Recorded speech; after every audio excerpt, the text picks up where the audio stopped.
আমরা শুনেছি কিছু কিছু দখলদারিত্বের কথা।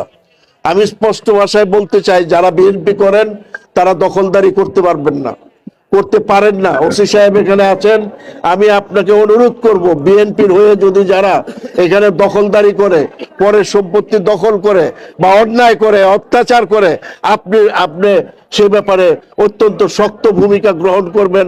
আমরা জনগণ আপনার পাশে থাকবো। ছিলেন ওনার যে মন্ত্রণালয়ে একটি মন্ত্রণালয় ছিল, সেটা হলো ক্রীড়া মন্ত্রণালয়, এবং পরবর্তীতে ওই মন্ত্রণালয়টাকে ক্রীড়া এবং যুব বিষয়ক মন্ত্রণালয়ে রূপান্তর করা হয়। কাজেই খেলাধুলার ব্যাপারে আমরা যারা বিএনপি করি, আমাদের সবসময় এর প্রতি আগ্রহ ছিল, কারণ শহীদ প্রেসিডেন্ট জিয়াউর রহমান চেয়েছিলেন এই যুব সমাজকে সামনের কাতারে নিয়ে আসতে, কারণ যুবকরাই হচ্ছে আগামী দিনের ভবিষ্যৎ। কোন এক মনীষী বলেছিলেন, এই যুবকরা হচ্ছে সকাল 8টা-9টার সূর্য।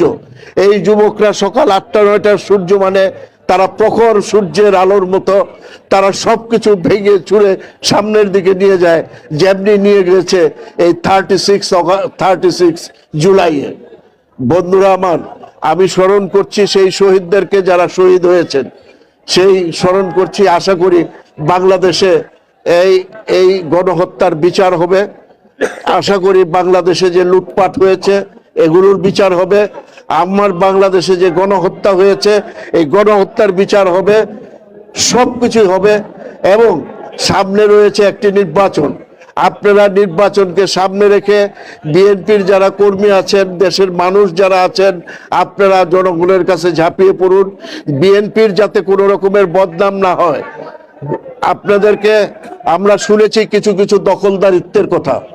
আমি স্পষ্ট ভাষায় বলতে চাই, যারা বিএনপি করেন তারা দখলদারি করতে পারবেন না, করতে পারেন না। ওসি সাহেব এখানে আছেন, আমি আপনাকে অনুরোধ করব, বিএনপির হয়ে যদি যারা এখানে দখলদারি করে, পরের সম্পত্তি দখল করে বা অন্যায় করে, অত্যাচার করে, আপনি সে ব্যাপারে অত্যন্ত শক্ত ভূমিকা গ্রহণ করবেন। আমরা জনগণ আপনার পাশে থাকবো। বন্ধুরা আমার, আমি আর বক্তব্য দীর্ঘায়িত করছি না। আজকে বন্ধু মহলকে ধন্যবাদ জানাচ্ছি, যারা খেলা দেখতে এসেছেন সকলকে ধন্যবাদ জানাচ্ছি। আমি ধন্যবাদ জানাচ্ছি যারা দুই দল খেলায় অংশগ্রহণ করেছেন। আমি যারা জয় পরাজয় খেলাতে থাকবেই, তাদের যারা অংশগ্রহণ করেছেন দুই দলকেই আমি ধন্যবাদ জানাচ্ছি, এবং আগে যারা খেলেছেন তাদের সকলকে ধন্যবাদ জানিয়ে, এখানে যারা উপস্থিত সকলকে ধন্যবাদ জানিয়ে আমি আমার বক্তব্য শেষ করছি। আসসালামু আলাইকুম।